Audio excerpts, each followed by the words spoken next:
Welcome back to Story Tiles. This is going to be a slightly different type of video that I'm making. I hesitated for a long time to make these kind of videos because I don't find them particularly interesting when I see them on other channels. I also don't feel the need to hang out my dirty laundry, as it were, into public, but I felt like I owed the few viewers that I actually have an explanation as to my absence for so long the second time around, and it's actually just because of life. It's nothing truly special. It's just that I am not a content creator by profession, nor do I isolate myself completely from my daily life in order to make these videos. I don't even have enough time to actually really play games. And I want to explain a little bit why that is and how we can actually move forward with the channel. There's nothing dramatic about it, but if you do want to skip all this blah blah talk and get to where the status of the channel is and what I plan on doing in the next few videos, then I encourage you to skip forward past my therapy session and go straight to the next segment, in which I will casually start at number 2 with what I'm doing and where I'm moving forward from here. But first, the first topic, number 1. My current status and my personal life. Now, I'm, again, not going to hang everything out for everyone to see or comment on. That's not interesting for you, the viewer. That's not interesting for me. But I do want to give a little bit of background of where I come from. I am a global nomad. That means that I am an eternal migrant, essentially by choice. What does that mean? That means that I with my wife and son, usually pack up our stuff and we move to a different place depending on whether or not we can find work, what is the best location for us to live in at any given time. And we do this not without thought, but more so from a point of view of what suits our needs the best in the current moment. Now, my wife and I are both consultants and we specialize in education. We specialize in helping developing communities around the world. We work a lot with NGOs together. She does the strictly curriculum forming part, or the training part, the content as it were, and I am the graphic designer, the visual artist, the toolkits that we make, and the manuals and training materials that we bring forth. Why am I telling this? I'm saying this because we work closely together. Together with our son, we travel a lot around the world where work basically takes us, but it also means that I don't have a lot of spare time to actually, make these kind of videos or even play games. Thereby also is the factor of the time, space, and money aspect. This hobby is not the most favorable towards space. I am sitting now in a probably 4 meter by 3 meter room that is chock full of board games. It towers up on all sides, and I have been steadily over the last year trying to curate my collection to such a degree that I only keep the most valuable tabletop experiences in my collection and divorcing myself from the rest. Now, this is not a new phenomenon. A lot of people do this in the hobby. However, I recognize that a lot of people in the hobby, especially content creators, have kind of the luxury of having their hobby to their own, or at least if they share the hobby with their wife or with their kids, then there's the playing aspect, and then there's the actual sort of serious work, the content creation and the reviewing and the hobby time that you spend on it. And often spouses leave you to this by yourself. You have the time to actually do this, and you can carve out a substantial amount of your free time, your off time, away from your 9-to-5 job doing this. Now, because I don't have a 9-to-5 job, and because my freelance position as a consultant depends on working very closely together with my wife, who in this situation, in this house, is sitting right over there on the opposite side of my gaming wall, typically, that means that we focus on work almost, not from 9 to 5, but from 9 to 9 the next day. There's a lot of cooperation that we do. And on top of that, she's not a board game fan. She does not play games. She does not like games. And that is fair. She has her other interests. And I have to share those as well, because I am an all-around type of guy. I enjoy these kind of activities, and I especially enjoy like watching movies and traveling and going places and discovering new cultures. I've been to over 60 countries in the world. I've lived in about like 40 of them. So yeah, there's a lot of interesting things out there beyond the realm of games. So why am I still in this hobby then? Well, I have a passion for this hobby. I grew up playing role-playing games, board games all the time. I'm eternally designing my own sort of hybrid between a role-playing game and a board game. These are things that bring me joy. I get a lot of satisfaction out of these kind of experiments. And you can see this on the channel. The channel highlights mostly the sort of the odd, quirky side of our hobby, where yes, I do play the regular standard games, but I never really leave them alone. I always am homebrewing them, creating my own rules, creating my own table presence, and yeah, blinging things out. You can see this with the little tchotchkes or the little doodads that I create around the table, or I like a good spread like here, a good table presence. And so that is also part of what I enjoy about the hobby. Now, because this is an all-round kind of look at what I enjoy and how my life is situated, these things often clash with one another, and I don't always have the time to spend on a hobby alone. I do not focus on games alone in my life. There are too many things that hold my interest. You only have one life. It's YOLO, right? You can only do so many things in your life, and I choose not to spend my time solely with board games or role-playing games or hobbying around them. There is a lot to be said for having a sole purpose in life. You see this all the time with people who are truly successful. They make a YouTube channel, or they have an online media presence of one thing that they have created, one thing that they're really good at and they really excel at and that they're known for. They do this maybe their whole life. People can spend 5, 10, 15 years, even longer, just doing one thing really, really well. They are specialists in what they do, and they have a passion for that, and more power to them. In fact, all the power is visible because they're relatively well known for that one thing, and they're very successful. I recognize that I am not like that. I am a jack of all trades, or maybe a fancier term is not a polymath that goes too far, a Renaissance person. But I enjoy the many aspects of life and sort of finding the touching areas in between. That also means that I will never become successful with this channel. I will never become successful with story tiles, never become successful as a game designer. I've only designed one game, that was Vindication Chronicles. I will never become successful as a graphic design artist or as a UX designer or anything else, because it always shifts. I'm always interested in the next thing and moving on towards it. Okay, that's a lot of personal stuff to hang out there, but it does kind of explain why I have been absent for the last 2 months now, and previously I was gone for like almost an entire year after just making 1 or 2 videos. It's funny that I mentioned that because there's a little loop-de-loop round back to how I started with my first video and what my next video will be.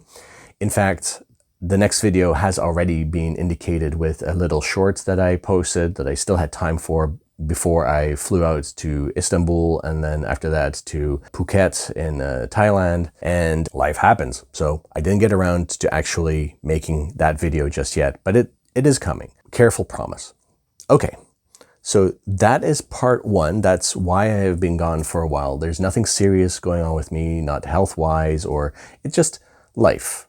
I know it's not a very exciting reason, but there you have it, along with a lot of mumbliness on my behalf, which I tend to kind of skip over or not particularly enjoy in other people's videos. Sorry, man alone, I know that you're out there, that you love what you do and you're actually really good at it, but I get sometimes a little bit lost in the casual talk, the chit chat, and don't really have the patience or the time to actually go through an entire hour-long video of watching the content. Again, this is your style. I'm not criticizing it. I'm just saying this is what I try to shy away from myself to more, or in this case, lesser success. There's also other channels like the Lone Adventure, Cozy RPGs, the Adventurer's Haven, which I really enjoy, which also have kind of a setup like this. They talk a lot with their hands. I'm seriously considering like making hand puppets or finger puppets just to make it a little bit more interesting. This is not necessarily an approved or normally recognized as a quality way of presenting things, with just your hands in the shot, waving around, you know, knocking over stuff, or superfluously indicating things. That's why I have the numbers here. But I do enjoy those channels a lot. Like, this is another reason why I don't get things done, is because I often just, you know, channel surf on YouTube to see what other channels are out there, which ones are really interesting. And I get stuck in these channels. Like I said, Lone Adventure, Man Alone, Adventurer's Haven. My recent binge is on Ithacus Bane. I've been watching his videos from 2 years ago up until now. It's a very fascinating channel. I recommend everyone who loves RPGs and who loves miniature skirmish battle games, and then sort of like switches between those two, but doesn't quite like overlap always, but sometimes he does. But he's very, very entertaining to watch. He always has high standard productions. He paints his miniatures. He has a gorgeous table presence. And also, you know, he has an arch nemesis. He has the dice gods who are always against him. And it's, quite frankly, it's a miracle. It's a wonder why he is still playing games with dice in them, because they are not on his side. Anyway, check that channel out. It's a really good channel. Back to Story Tiles. So what can you expect the upcoming time of Story Tiles? Well, like I said in the first part, it's going to be a little bit more sporadic. I have to prioritize other things in my life other than the channel. But, you know, I hope that it will make it that much more worth it when I do publish a new video. I am catching up with a lot of games that I have received this year in order to make my top 10. You can see the Dark Quarter is a little bit stalled out here and there. It is a gorgeous game. Lucky Duck does these kind of things. Van Ryder Games partnered with them for the Dark Quarter. It makes for a very interesting narrative experience. It's very mechanics light. That might not be to everyone's taste. To me, of course, people who know this channel, you know that I love this kind of stuff, because the narrative shines through when the mechanics sort of temper down and take it a little bit easy, when you don't have to think about, you know, solving a puzzle all along the way. I mean, I was listening to the One Stop Co-op Shop podcast, also really excellent content. They have now split up their content into two parts, a game review and a design discussion. And both are equally fascinating. I gravitate, of course, more towards the design discussion because I love tinkering and I love homebrewing and I love the hobby. Hence this whole segment, of course. Again, they had a segment about Santorini, the Riddle of the Sphinx. I've been contemplating for a really long time of getting that game, but my budget, my time, my space does not allow this anymore. And so, yeah, you know, I kind of have to leave it by the wayside, but also because that game is thematically and table presence wise really gorgeous, but it is very puzzly, and it is just all about the abstractness of solving, you know, scenario after scenario after scenario. Now, mind you, this is a hard decision for me to take because I love the theme of ancient Greece. I love the mythology of it and stuff, but that's one of the games that I'm skipping, along with a lot of other games. Awakened Realms has brought out Below, some kind of haunted asylum or haunted mansion kind of a game. I love Awakened Realms, love them to death. Not so much in love with what they do with AI, to be honest, but yeah, otherwise I would have grabbed this game, and I don't now because I know it's going to be like this multi-box bonanza of an experience. It's going to cost a lot of money. I just don't have the space. And quite frankly, I have enough here. I have a collection that's neat, that's getting more concise and more concentrated around several experiences and different themes, different gameplay styles, and just completely different genres of games like board games or role-playing games, etc. I am diving more and more into role-playing games. I'm actually skipping 3 right now, but 3 and 4 here are combined with one another. It's all Arkham Horror. It's all Fantasy Flight, basically. This is Mansions of Madness. It's a little hobby project that I've now tasked myself with is stripping all the bases off the characters, the monsters, and the enemies, because they were like these big chunky square, painted but still square bases that just looked ugly and hid all the artwork underneath. And so now I've basically gone into the procedure of like getting like these acrylic bases. I don't know if you can see it because I can't really look on top of the phone right now that is filming everything. But anyway, rest assured, there's a base underneath here, and now you can see actually the tile that you're on. The only problem is, I think I ordered the components, these bases from the UK, because the US, where I would normally buy these bases from, had too high of a price for just a few of these bases. And, you know, I was not willing to pay that kind of money anymore. And so I went to a UK provider of these bases. They said that these bases would arrive yesterday. Now it's like, it's all up in the air. I don't know what is happening in the UK right now in terms of, you know, shipping things to the EU. I know that because they're no longer part of the EU, but let's just say that their Brexit policy has caused like some supply and demand issues with where now they have to like, you know, get through customs and pay taxes and et cetera, et cetera. So I'm not surprised that these bases are not arriving. But anyway, that's Mansions of Madness. That's like a little hobby project I'm doing right now. Then we have Arkham Horror, the role-playing game. This is actually one of my very, very few acquisitions this year. I stopped crowdfunding altogether after Lands of Evershade. That was in January. Also an Awaken Realms game. I thought that was the pinnacle of all their story-based adventure games, and it was worthwhile to back that. Since then, I've not backed anything. It's broken my heart, but I just can't afford on my freelance salary the costs of these board games, because they're just rising in costs. I'm not, again, a big enough channel for companies to send me complimentary stuff. I have to buy all my games myself. So I did splurge a little bit on the Arkham Horror role-playing game because I thought this was a really cool box to get. It doesn't have a rule book necessarily. It has a learn as you go starting guide, I guess, combined with an adventure like that. Those two go hand in hand, they're mixed together. This does not make for good reference material if you have to look up a rule later on, but it does make for a really great one-shot kind of short campaign that you go through and you enjoy the story. In that vein, there has been a new box that is in the works that I think I'm also going to get, that is about the story after the Mountains of Madness that takes place in Antarctica. That box I think is a similar setup like this, but who knows? We'll have to see. Anyway, so you can see that I'm switching more and more from board games to role-playing games, but that is not that to say that I will always stick with role-playing games.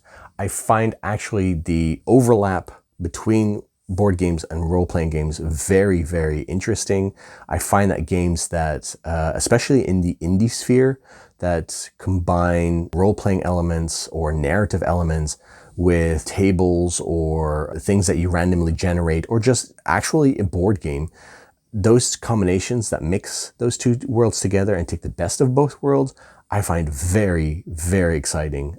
This is an exciting period to be alive in for the hobby, for hobbyists like us who enjoy gaming table experiences regardless of what they look like or how they feel. But then again, this means that you have to be brave enough, I guess, to tackle this kind of subject as a prime subject for your channel, because most channels will either just look at role-playing games, and then not even from a solo point of view, they will just look at role-playing games that you can play with a group and casually swat aside the notion of solo role-playing games, which I find, of course, insulting, because part of my lifestyle, again, of moving around the world and still maintaining a gaming hobby means that I often have to rebuild my friend circle. I don't have friends immediately right off the bat, of course, except those online in online communities like Discord. And so solo role-playing games, so solo RPGs, but also playing board games solo is for me often the only choice to actually truly immerse myself and really enjoy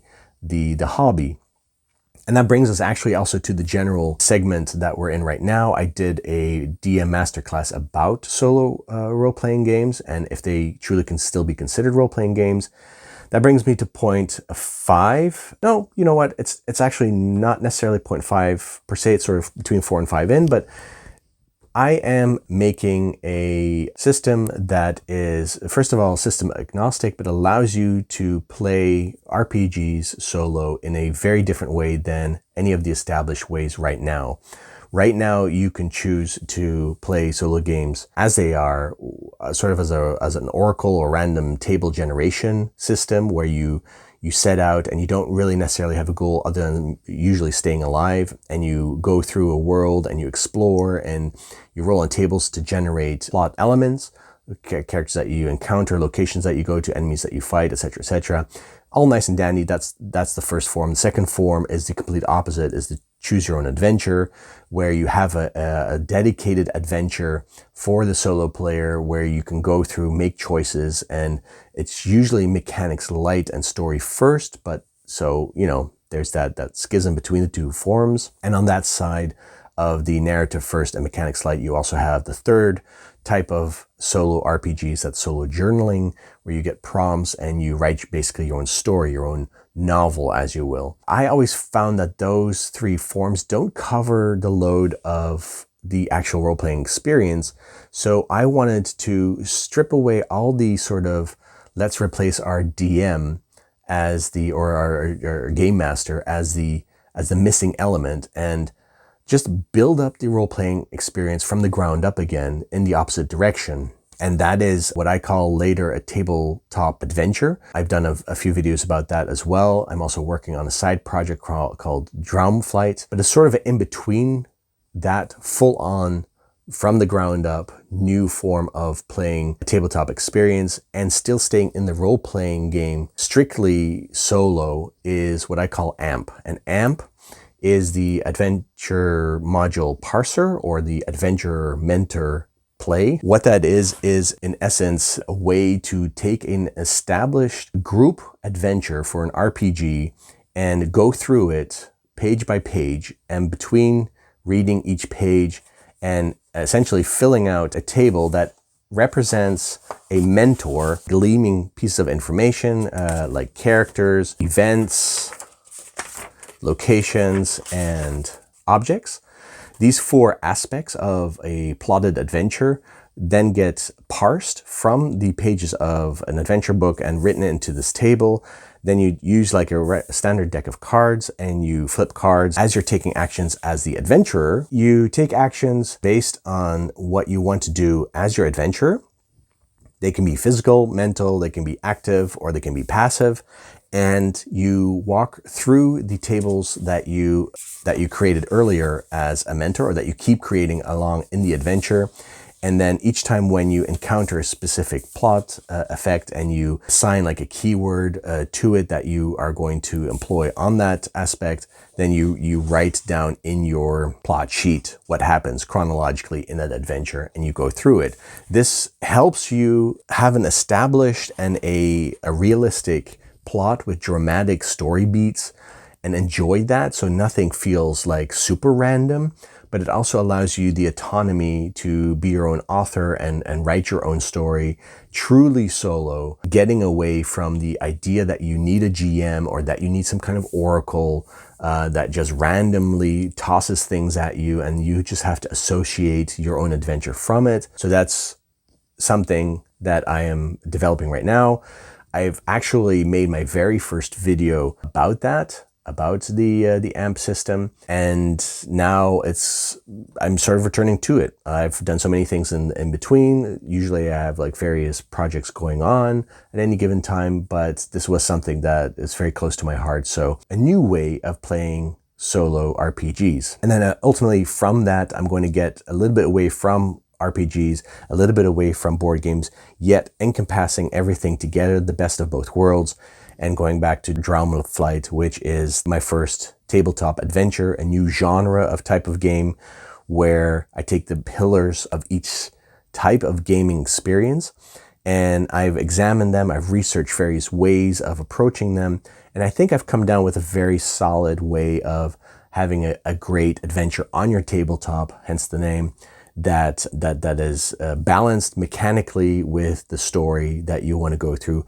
It doesn't randomly generate the story completely. It doesn't lock you in completely. There's still autonomy. There's mastery. So there people worried about the mechanics don't have to be worried that you don't get to like meet challenges, because you do. But it's definitely, you know, a balanced form between the two, where mechanics interweave with narrative aspects, kind of like what Legend in the Mist does, that RPG that recently got recognized as a new groundbreaking way of approaching role-playing games. They use keywords. Keywords are essential in tabletop adventures, and so we move the bar higher and higher in our gaming experience, and as to what we can achieve in a gaming experience, and the forms of actual games that we decide to create in order to support that experience. All right, so that was a long segment. So we had my background history, why the videos have taken so long. I looked a little bit as to the new games that I've been playing in order to get my top 10 of the year out. Carried a little bit over into Fantasy Flight's Arkham Horror and Mansions of Madness, board games and role-playing games. And then last part is just the hobby itself. The hobby is a segment in Story Tiles where I cover these kind of like odd jobs, these kind of homebrews, these kind of tinkering around with board games and role-playing games and everything in between. But I also I paint miniatures. So right now I'm in the process of finishing my huge collection of Tanaris Adventures. Tanaris Adventures has tons and tons of beautiful miniatures. Dragori Games is really good at making these kind of detailed, dynamic poses. And also, these miniatures are not fully painted yet. I've essentially just painted them and shaded them so they look quite dark. I still have to highlight and detail them. But this is a process ongoing for the last year and a half, I think.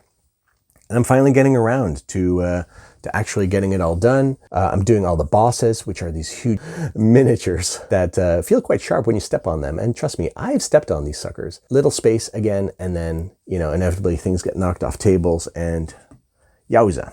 Anyway, that is kind of it. Miniatures, painting. I'm playing games. I'm getting a little bit back into the groove of things. I'm not sure, again, if it's going to be lasting, because we were supposed to move on the 15th of November. It's been postponed till next year, but there's also no deadline sort of hanging over our head, but also a very insecure situation of when we actually are going to move. So then in that case, everything will need to be packed up. Everything will need to be secured and moved to a new home. And who knows where that's going to be? Maybe it will be closer to Ithaqa's Bane in I think he lives in Southeast Asia, or it will be closer into the United States again, where Man Alone, Lone Adventure, and Adventure's Haven are. Let's concentrate on what is right here and the fun that we have together. All I say to you is stay tuned for AMP. It's coming, I promise. And in the meantime, keep exploring.